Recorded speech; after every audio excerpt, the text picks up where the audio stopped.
Imagine a city brought to its knees, not by armies marching at its gates, but by something no torch could reveal and no sword could strike. Imagine an enemy so small it traveled through breath, through cloth, through the faintest touch, and yet powerful enough to turn Nuremberg, the proud jewel of the Holy Roman Empire, into a silent maze of shuttered homes and unanswered prayers. In the early 1500s, Nuremberg pulsed with life. Its merchants traded silk from Venice and metalwork from Bohemia. Scholars filled candlelit halls with debate. Bells from St. Sebaldus and St. Lawrence tolled across rooftops like heartbeat and hope combined. Few cities were as alive or as admired, which made what happened next feel like a divine riddle, a test written in fever and fear. The first whisper of plague drifted into the city like a rumor, a sick traveler collapsing outside the Frauener gate, a merchant's apprentice found trembling under a cart, a mother waking to a child too still to shake awake. But rumors swell quickly in a city built on narrow streets. Soon the whispers became confessions, then screams. Nuremberg's physicians searched their star charts for answers. Priests searched their scriptures. Nothing quieted the rising dread. Doors were marked in chalk, candles burned through the night, and families waited behind heavy shutters for footsteps that might never return. Men who once hammered iron at the forges could no longer steady their hands. Women who once embroidered gold thread into triumph banners now stitched burial shrouds until their fingers bled. The city that once thrived on noise hammering, bargaining, preaching, singing, found itself learning the shape of silence. A silence that crept between the timber-bird houses, settled on market stalls, and curled beneath beds where the sick lay sweating through their final hours. But plague does not only destroy, it exposes, it reveals what cities forget, the fragile threads that bind them together. It uncovered resilience where none expected it, cruelty where none admitted it, and innovations born not from ambition but desperation. Tonight, we descend into Nuremberg's darkest hour, into the alleys where the plague collectors walked by moonlight, into workshops where inventors reshaped survival, into convents where sisters recorded deaths by candle flame, into the hearts of a city that refused to surrender in faith, in fear, and in fierce, unbearable love. Because hidden beneath the cobblestones and chronicles are stories the world was never meant to forget. And tonight, you will hear them. By the height of the outbreak, Nuremberg no longer felt like a city, it felt like a sealed chamber waiting for a final breath. Its walls, once symbols of strength, closed in like stone ribs around a dying body. Markets that once overflowed with spices, copper, and carved toys now stood barren, their canopies collapsed like wilted wings. The Pegnitz River, normally alive with chatter from riverbank stalls, flowed in uneasy silence, carrying with it the faint smell of rot drifting from alleys the sun no longer reached. The red plague crosses appeared first in St. Lawrence district, brushed on with a trembling hand and a prayer. Soon they multiplied, spreading across timbered houses like a second silent disease. Behind each marked door was a family waiting not for salvation, but for the next cough, the next fever, the next name to be whispered into God's ledger. Inside these homes, windows stayed shut, even in the summer heat. Mothers boiled vinegar in pots, fathers stuffed herbs into cracks in the walls. Children hid their faces in pillows to muffle sobs that might draw the attention of collectors. When the church bells tolled, no one counted the rings anymore. They all knew what it meant. Another house, another silence settling into the street. Nuremberg's famous craftsmen, who once forged armor for emperors and astronomical instruments for scholars, now forged iron hooks for lifting bodies onto carts. Apothecaries sold poultices that smelled of desperation. Priests moved through the lanes clutching incense burners, as if smoke alone could protect them from the invisible assassin threading through the air. As food grew scarce, city officials ordered rationing. Bread became thin, beer turned weak, and many found themselves living not to eat, but to wait. The marketplace, the beating heart of daily life, became a ghost square where only ravens feasted. Their cries echoed through the rafters of empty guild halls like omens carved into sound. And as the death carts rolled past the Tiergarten, citizens learned to press their backs against the walls, holding their breath each time the wheels creaked near. The carts were covered in cloth, but everyone knew what lay beneath. Neighbors, merchants, children, perhaps even friends who had vanished too quickly to be missed properly. The city, in its suffocating stillness, had become a coffin with districts for chambers, streets for veins, and fear for its only remaining pulse. Every day felt like a battle fought without weapons, only endurance, and the plague was winning. When the graveyards overflowed, Nuremberg faced a truth it had long tried to deny. The city could no longer bury its dead with dignity.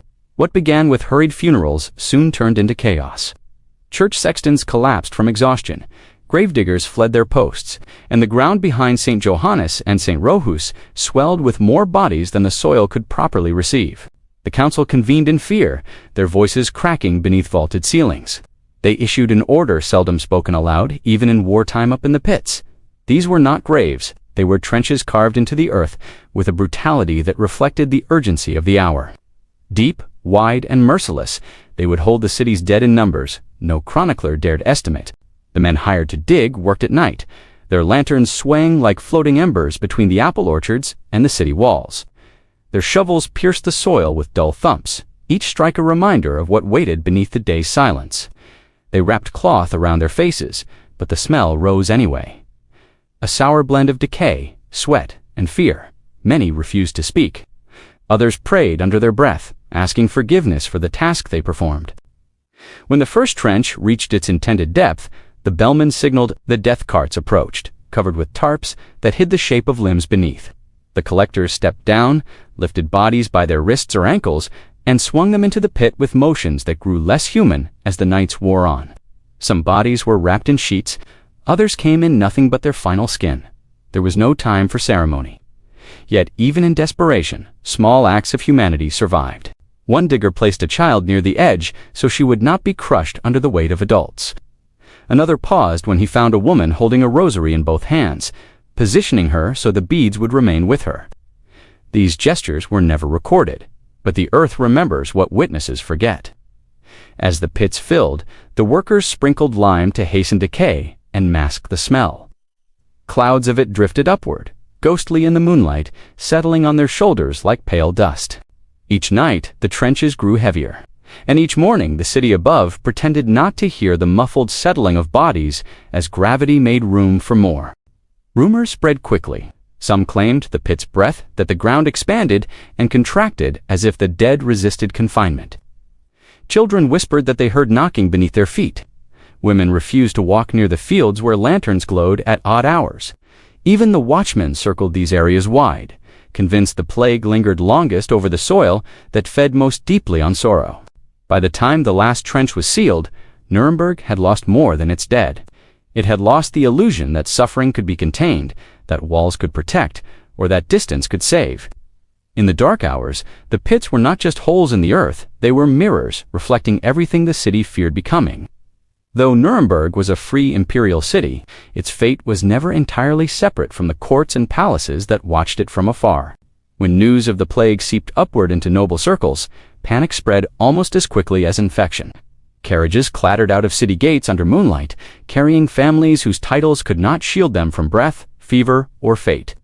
Yet even the walls of castles proved porous to a threat that traveled invisibly from servant to master. Among the earliest noble casualties was Countess Margaretha von Haller, a young widow known for her charity.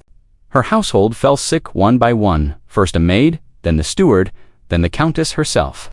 She was taken to her bed in a chamber overlooking the Pegnitz River, where she'd once hosted summer gatherings filled with lute music and wine.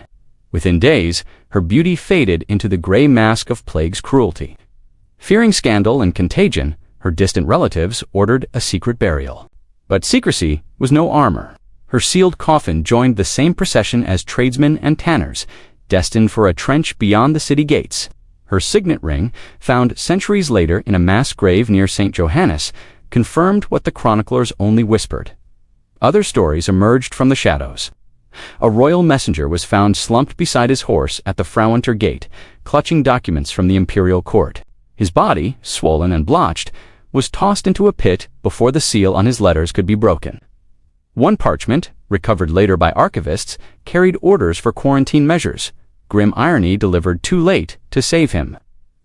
The wealthiest families attempted to flee a privet toward Bamberg or Rothenburg, but flight came with its own dangers. Inns refused guests, fearing contagion more than coin. Servants, left behind, perished alone. And those nobles who made it to rural estates learned an uncomfortable truth. The plague traveled faster than gossip. Within weeks, it had followed them into the countryside, proving that even distance bowed before death's persistence. As noble coffers drained, so did their illusions. Physicians hired at extravagant cost died before delivering a cure. Apothecaries sold bottled hope that soured by morning. Families who once boasted generations of untouched lineage now faced a common fate shared with carpenters, weavers, and spice merchants. One chronicler wrote with bitter clarity, "In this hour, the Lord erased the lines men had drawn between themselves, and indeed, when the dead were carried out, the cloth covering a baroness looked no different from the cloth covering a beggar." Wealth had become a costume the plague stripped away without care. By autumn, the noble houses that still stood kept their doors shut, not out of arrogance, but fear. Behind carved wooden panels and leaded glass, they listened to the same carts rumbling past as everyone else. The plague had stolen more than their kin. It had stolen their certainty, their separation, their belief that protection could be purchased. And in that dark leveling, Nuremberg discovered a truth it would never forget. Beneath the weight of suffering, every shadow falls the same. By the waning weeks of the outbreak, the sound that had once defined Nuremberg, its proud, resonant church bells, had faded into a thin, uncertain whisper. Many bell ringers were dead. Others were too weak to climb the spiral stone steps. Some towers simply stood mute, their ropes hanging like severed veins. For the first time in living memory, the city's heartbeat had stopped. The silence that replaced it was not peaceful, it was suffocating. It seeped through the half-timber-bird houses, coiled beneath the market arches, and settled like frost upon the rooftops. People learned to fear this silence more than the sound of carts bearing corpses. The absence of bells meant the city was no longer keeping count. The plague had stolen even the language of mourning. Those who survived stepped outside their shuttered doors, like sleepers waking from a nightmare. Their eyes adjusted slowly to the light and to the emptiness. Streets once filled with hawkers, travelers, and apprentices were now littered with fallen thatch, broken buckets, and abandoned wooden toys. No footsteps, no laughter, no arguments, only the soft creak of the occasional cartwheel rolling over cobblestone. Some houses stood open, windows cracked, and curtains fluttering, as if their inhabitants had simply vanished. At others, the doors remained bolted from within. When neighbors finally dared to break them open, they often found entire families collapsed around a single bed. Hands still entwined in their final moments of hope, survivors stopped entering these houses. They learned to walk past with bowed heads, whispering short prayers as though disturbing the dead might draw them back. The city's great institutions fared no better. Guild halls were shuttered, their emblem banners drooping like wilted leaves. The forges of Nuremberg winds, the pride of Europe, grew cold. Hammers lay abandoned on an anvil, rust creeping across the iron as if trying to reclaim it. Even the Pegnitz River seemed hesitant, its waters sluggish, carrying stray petals from forgotten funerals downstream. In the evenings, when fog slid down from the hills, the silence grew thicker. Survivors claimed they heard faint knocking beneath their feet, as though the earth itself shifted restlessly. Physicians insisted it was only gas escaping from the plague pits. Priests claimed it was a test of faith. Children whispered that the dead were asking to be remembered. Rumors spread that torchlight occasionally flickered near the fields beyond St. Rahu's church, though no watchmen were posted there anymore. Some swore they saw shapes moving, nothing human, just the uneasy settling of the land that held too many stories at once. Nuremberg tried to pray again, but even prayers sounded fragile. Voices cracked, hymns faltered, and every echo seemed swallowed before reaching the rafters. The plague had taken the city's sound, its breath, its certainty. What remained was a silence that did not end at the surface. It reached down deep, deep into the earth where thousands rested in the cold, collective hush of forgotten suffering. Centuries passed before Nuremberg dared to look beneath its own skin. The city rebuilt itself, new guilds, new walls, new ambitions, but it did so atop ground that never truly slept. What the plague buried, time tried to smooth over. Yet the earth has a long memory, and it remembers what humans try hardest to forget. The first accidental discovery came during the 19th century, when workers expanding a cellar near St. Johannes broke through a layer of soft soil. Their shovels struck something that sounded neither like stone nor timber. It was a ribcage, fragile, folded inward and resting atop 3 other skeletons arranged without coffins or markers. The men froze, unsure whether to flee or pray. The city quickly sealed the site, fearing scandal more than history, but the ground continued to reveal itself. Every few decades, a foundation project struck bone. Builders found femurs, mixed with shards of pottery, skulls resting beside rusted buckles, rosary beads threaded through ribs as if clutched in a death grip. Some remains were twisted, others peaceful, but all shared the same hurried burial. These were not the ceremonially interred, they were the overflow of catastrophe. Modern archaeology brought clarity where superstition once reigned. In the late 20th century, scholars began mapping burial concentrations around Nuremberg, overlaying them with plagiaria records. The patterns aligned with uncanny precision. Fields once thought harmless were discovered to be vast plague trenches. Courtyards behind respectable houses concealed layers of skeletons only inches below the paving stones.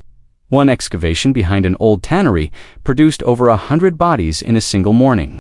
Among them lay a woman still wearing fragments of dyed wool color normally reserved for higher status households. Beside her was a child with a wooden doll, its face worn away by time. The pairing stunned researchers. It proved what written chronicles hinted at, that in the city's darkest hour, status dissolved, and families, no matter their standing, fell together. DNA analysis offered even more intimate revelations. Some skeletons carried signs of malnutrition, others of old injuries or chronic illness. Many bore the telltale lesions of bubonic swelling. One man's teeth bore grooves from years of metalwork evidence. He had been a smith. Another skull showed the faint indentation of a circlet, suggesting noble birth. The plague had embraced both without distinction.